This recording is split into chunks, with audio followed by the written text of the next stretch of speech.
Hey besties, how are you guys doing? I hope you're all doing well. Today we are making donuts again. It's a simple recipe that I enjoy making because the yeast always does a good job.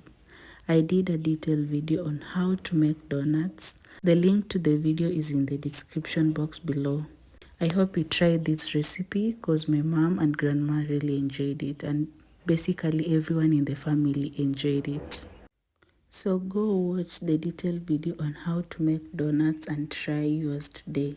The link is in the description box.